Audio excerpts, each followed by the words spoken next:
আল্লাহ পাক সহ্য করতে পারে না, আমার আল্লাহ পাক সহ্য করতে পারলেন না। আল্লাহ পাক ডাক দিলেন, ও জিবরাইল, যাও যাও আমার আমিনার কাছে চলে যাও। আমার আমিনা কান্না করছে, আমি আল্লাহ আমার আমিনার কান্না সহ্য করতে পারি না, আমার আমিনার কাছে চলে যাও। জিবরিল আমিন আলাইহিমুস সালাতু আসসালাম সঙ্গে সঙ্গে আল্লাহ পাকের হুকুম হতে আমিনার কাছে গিয়ে বলতে লাগলেন, আমিনার বাড়ির দিকে যখন দাঁড়ালেন, আমিনার পুরী ঘরের ভিতরে যখন ঢুকলেন, যখন প্রবেশ করলেন, আমিনা জিজ্ঞাসা করলেন, কে তুমি? জিবরিল আমিন বলতে লাগলো, আমি হলাম আল্লাহ পাকের একজন ফেরেশতা, আমি হলাম আল্লাহ পাকের একজন মালায়েকা ফেরেশতা। আমার কর্তব্য হলো, আমার দায়িত্ব হলো, আমার আল্লাহ পাক আমাকে দায়িত্ব দিয়েছে সমস্ত নবীদের কাছে ওহী নিয়ে যাওয়া। আমিনা কান্না করতে করতে বলতে লাগলো, তোমাকে যদি আল্লাহ পাক দায়িত্ব দিয়ে থাকে নবীদের কাছে ওহী নিয়ে যাওয়া, তাহলে আজ তুমি কিসের জন্য আমার কাছে এসেছো? আমি তো কোনো নবী না, আমি তো কোনো নবী না, আমি তো কোনো নবীর মাও না। হযরত জিবরিল আমিন আলাইহিস সালাতু আসসালাম বলতে লাগলেন, ও আমিনা, চিন্তা করো না, আল্লাহ পাক তোমার গর্ভের মধ্যে যে সন্তানটা দিয়েছে শুধু নবী না, নবীদেরও সরদার। একটু জোরে বলবেন না সুবহানাল্লাহ। আমিনা, চিন্তা করো না, তোমার গর্ভের মধ্যে আল্লাহ পাক যে সন্তান দিয়েছে এটা শুধু নবী না, নবীদের শ্রেষ্ঠ নবী, নবীদের সরদার। একবার জোরে বলুন সুবহানাল্লাহ। আমরা সেই নবীর উম্মাহ। আমাদের লিবাস হওয়া দরকার ছিল নবী সাল্লাল্লাহু আলাইহি ওয়াসাল্লামের মতো, আমাদের চরিত্র হওয়া দরকার ছিল সেই নবীর মতো, আমাদের আখলাক হওয়া দরকার ছিল সেই নবীর মতো। কিন্তু বড় আফসোসের বিষয়, আমরা উম্মতে মুহাম্মাদি নিজেকে দাবি করি, কিন্তু আমাদের ব্যবহার, আমাদের আখলাক, আমাদের চরিত্র রাখালের থেকেও খারাপ। যে কথা বলছিলাম, বর্তমান সময়ে আমরা নিজেকে উম্মতে মুহাম্মাদি বলে দাবি করি। বর্তমান সময় আমাদের সে আচার আচরণ ব্যবহার কিন্তু উম্মতে মুহাম্মাদির পরিচয় দেয় না। আজকে যেভাবে মুসলমানদের উপর অন্যায় অত্যাচার অবিচার চলছে, এর জন্য দায়ী কারা জানেন? আমরা নিজেরাই। এর জন্য দায়ী আমরা নিজেরা। কারণ আমি যে উম্মতে মুহাম্মাদি, আমাকে যে আমার রব আমাকে পৃথিবীর জমিনে পাঠিয়েছে, পাঠানোর পরে যে দায়িত্বগুলো আমাকে দিয়েছে, এই দায়িত্বগুলো কিন্তু আমরা সঠিক সময়ে সঠিকভাবে পালন করি না। করি কি? আল্লাহ পাক তিনি বললেন, তোমরা ঈমান আনো, বিশ্বাস করো, আমি রব আছি এটা বিশ্বাস করো, আমি একজন রাসূলকে পাঠিয়েছি এর উপর বিশ্বাস করো, আমি তোমাদেরকে একটা কিতাব দিয়েছি কালামুল্লাহ, আমার কথা, এটার বিশ্বাস করো, কিয়ামতের দিন একদিন হবে এটার বিশ্বাস করো, তোমার মৃত্যু একদিন আসবে এটার উপর বিশ্বাস করো। একদিন আমাদের সকলকে হিসাব দিতে হবে, হিসাব দিবসের উপর তোমরা বিশ্বাস করো, তাহলেই তোমরা প্রকৃত ঈমানদার হতে পারবে। আর যদি প্রকৃত ঈমানদার হও, আমি আল্লাহ বলে দিলাম, যারা এই সমস্ত কিছুর উপর বিশ্বাস করবে, আমাকে মানবে, আমার রাসূলের জিন্দেগি তাদের জিন্দেগি হবে, আমার রাসূলের আচার আচরণ ব্যবহার তাদের ব্যবহার হবে, আমার রাসূলের আদব তাদের আদব হবে, আমার রাসূলের আখলাক তাদের আখলাক হবে। আমি আল্লাহ পাক ঘোষণা করলাম, আসলে যদি তারা আমার হুকুম নবীর তরিকা অনুযায়ী চলে, পৃথিবীর জমিনে আমার ওই বান্দা যেখানে বিপদে পড়ুক না কেন, আমি আল্লাহ তার জন্য সহযোগিতা করব। জোরে বলুন সুবহানাল্লাহ। কিন্তু বড় আফসোসের বিষয়, সেই ঈমান, সেই বিশ্বাসটা কিন্তু আমাদের মধ্যে নাই, সেই তাওয়াক্কুলটা আমাদের মধ্যে নাই, নবীর ব্যবহার আমাদের মধ্যে নাই, নবীর আখলাক আমাদের মধ্যে নাই। আর যার জন্য আজকে আমাদের প্রত্যেকটা জায়গায় লাঞ্ছিত বঞ্চিত হতে হচ্ছে না হয়। আমার কথা বুঝতে পারছেন না? আজকে আমাদের এই দুর্দশার জন্য সমস্ত জায়গায় আমাদেরকে লাঞ্ছিত বঞ্চিত হতে হচ্ছে। না আছে আমাদের শরীয়তের জ্ঞান, না আছে দুনিয়াবি জ্ঞান, না আছে দুনিয়াবি শিক্ষা, না আছে শরীয়তি শিক্ষা। কোন শিক্ষাই তো আমাদের মধ্যে না। আমার যদি শরীয়তি শিক্ষা থাকতো, আমার যদি দ্বীনের জ্ঞান থাকতো, তাহলে আসলে আমি রসুলকে ভালোবাসতাম, রসুলকে প্যার করতাম, আল্লাহর হুকুম মানতাম। আমার মধ্যে যদি দুনিয়াবি শিক্ষা থাকতো, আমি মুসলমানের বাচ্চা হয়ে আমাকে কোন জায়গায় আটকাতে হতে আটকাতো কে? যদি আমার মধ্যে সঠিক শিক্ষা থাকতো, আমি আমার বুড়ো বাপ মার সাথে বেয়াদবি করতাম না। আমার মধ্যে যদি সঠিক শিক্ষা থাকতো, আল্লাহর ঘর মসজিদ থেকে নামাজের জন্য ডাকছে, তুমি অবহেলা করতে পারতে না। তোমার মধ্যে যদি শরীয়তের জ্ঞান থাকতো, কিসের জন্য দুনিয়া দুনিয়া করছো? দুনিয়া কিছুদিনের জন্য, তো দুনিয়াটা একটা সংক্ষেপ সময়। দুনিয়ার জিন্দেগি আল্লাহর নবী বললেন 2 দিনের জিন্দেগি, কোন রিওয়ায়াতে এসেছে 1 মিনিটের জিন্দেগি। কারণ আমরা এখন আছি এই মাহফিলে বসে, হয়তো আল্লাহ পাকের ডাক এসে যাবে, এই মাহফিল থেকেই চলে যেতে হবে। আমরা মৃত্যু কখন আসবে এটা কি আমরা জানি? জানি না।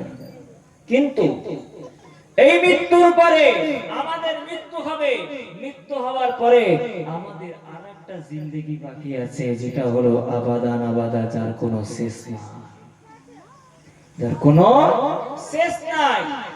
তাহলে পৃথিবীর জমিনে যদি 70 থেকে 80 বছরের জিন্দেগি নিয়ে, 60 থেকে 70 বছরের জিন্দেগি নিয়ে আমি দুনিয়ার মহাব্বতে পড়ে, দুনিয়ার ভালোবাসায় পড়ে, বিবি বাল বাচ্চার ভালোবাসায় পড়ে, টাকার মায়ায় পড়ে আমি আমার রবকে ছেড়ে দিই, আমার রাসূলকে ছেড়ে দিই, আমার আল্লাহকে ছেড়ে দিই, আমার আল্লাহ পাকের কালামুল্লাহ কোরআনকে যদি ছেড়ে দিই, মুসলমান, তাহলে তোমার নসিবে বড় কষ্ট আছে, তোমাকে জাহান্নামের আগুন ভোগ করতে হবে।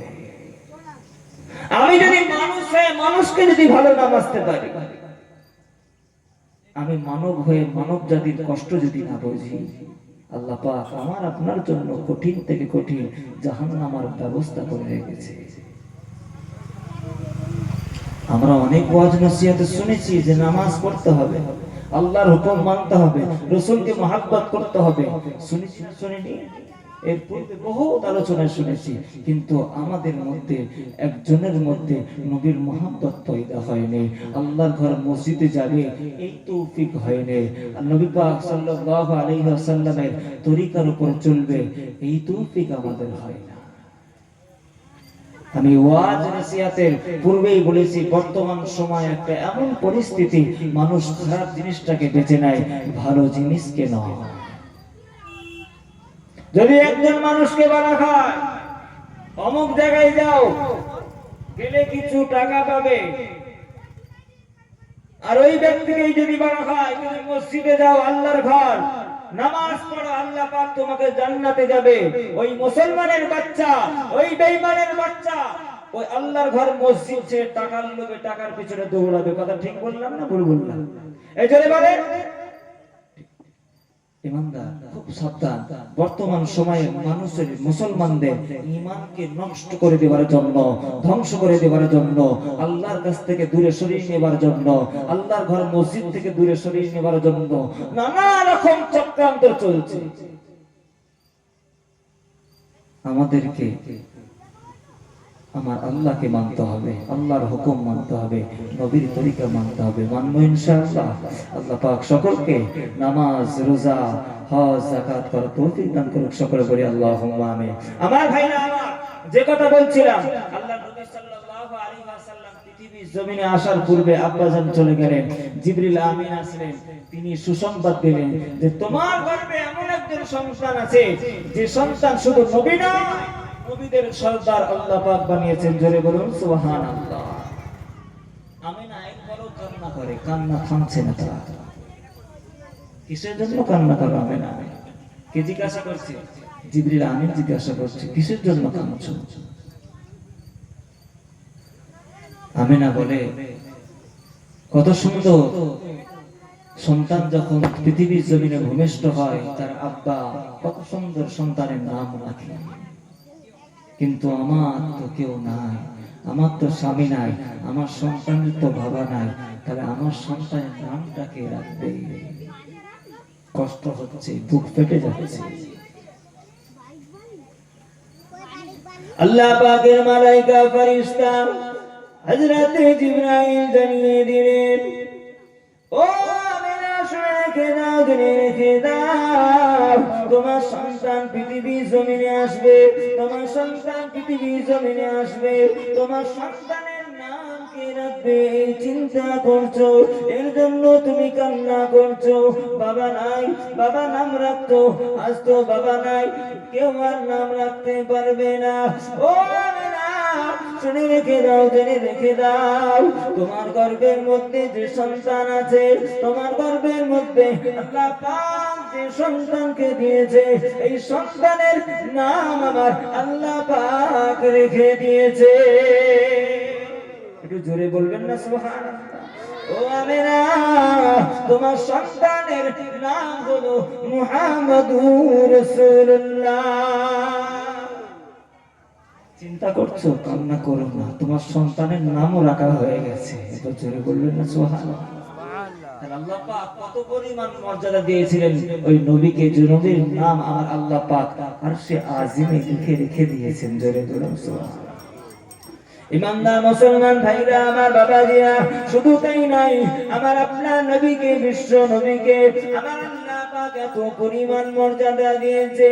আদম আলাইহিস সালাতু আসসালাম, আমাদের পিতা আদম নবী দুনিয়া জমিনে যখন আমার আল্লাহ পাক সৃষ্টি করলেন, আমার আল্লাহ পাক সৃষ্টি করার পরে, আদম নবীকে সৃষ্টি করার পরে, আদম নবীকে আমার আল্লাহ জান্নাতে রাখলেন। তার বাম দিকের পাদরের ভাগ থেকে আম্মা জান হাওয়াকে সৃষ্টি করলেন, দুজনকে জান্নাতে রাখলেন। আল্লাহ পাক বলেছিল, আদম, জান্নাতের বাইরে একটা গাছ আছে, যে গাছের নাম হলো, এই গাছের ফলের নাম হলো গন্ধম ফল। ও আদম, এই ফল তুমি ভুলেও খাবে না। আমি আল্লাহ পাক তোমার জন্য এত সুন্দর জান্নাত বানিয়ে দিয়েছি। ও নবী আদম, আমি আল্লাহ পাক তোমার জন্য এত সুন্দর জান্নাত বানিয়ে দিয়েছি, তোমার যেটা মন চায় তুমি সেটাই করতে পারো, কিন্তু আমি আল্লাহ পাক আমার নিষেধ হলো ওই গন্ধম ফল তুমি খাবে না। আদমকে সৃষ্টি করার পরে আল্লাহ পাক জান্নাতে দিলেন। জান্নাতে দেওয়ার পরে বললেন, তোমার জন্য সবকিছু, কিন্তু আমার নিষেধ হলো তুমি এই গন্ধম ফল তুমি খাবে না। এটা আল্লাহ পাক নিষেধ করলেন।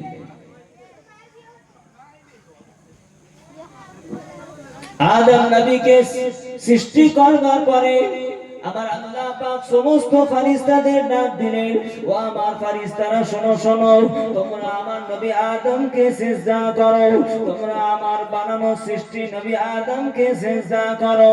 আমার আল্লাহ পাকের কথা মতো সমস্ত ফেরেশতারা নবী আদমকে সিজদা করতে লাগলো, কিন্তু ফেরেশতা ছিল যে নবীকে সিজদা করলো না, যার নাম হলো হযরতে আজাজিল। সবাই সিজদা করলো, কিন্তু একজন ফেরেশতা সিজদা করলো না, যার নাম হলো আজাজিল।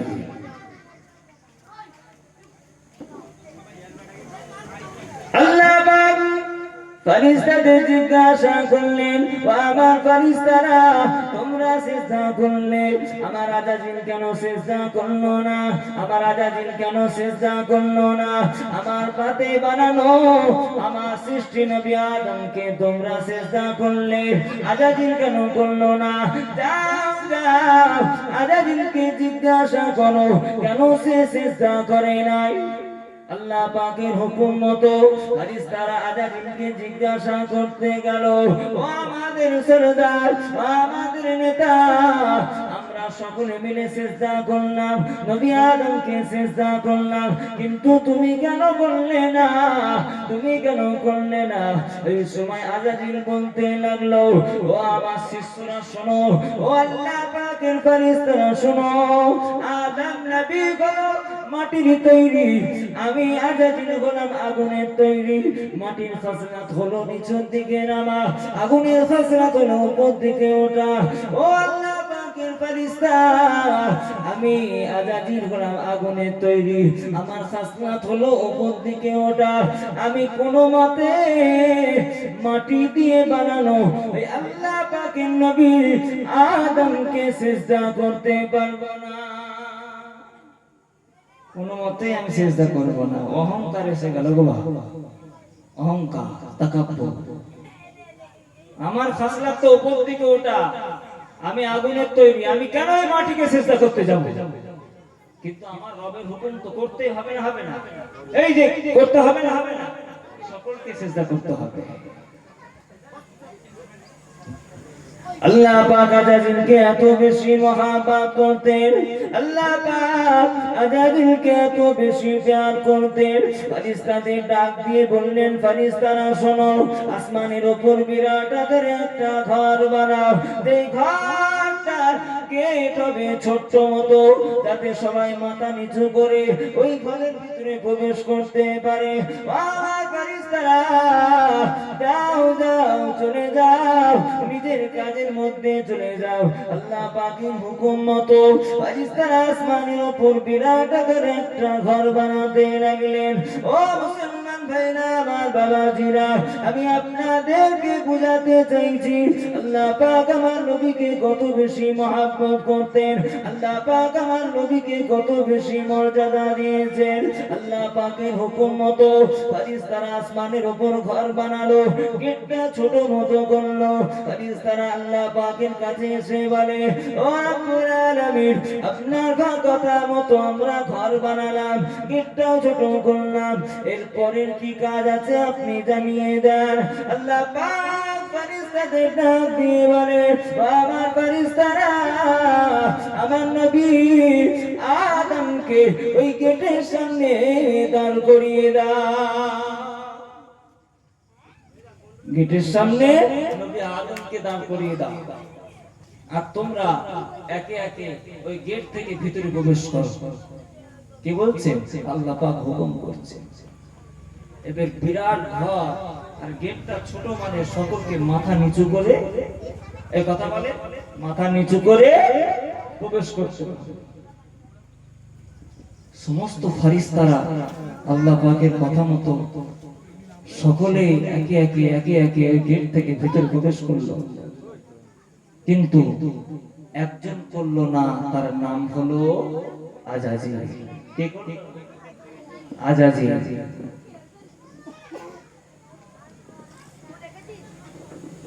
আজাজিল যখন সামনে যায়, দরওয়াজা দেখতে পায়, আরে আল্লাহ পাক এত বড় ঘর বানালো, গেটটা ছোট করলো কেন? নিশ্চয়ই এর মধ্যে কিছু গড়বড় আছে।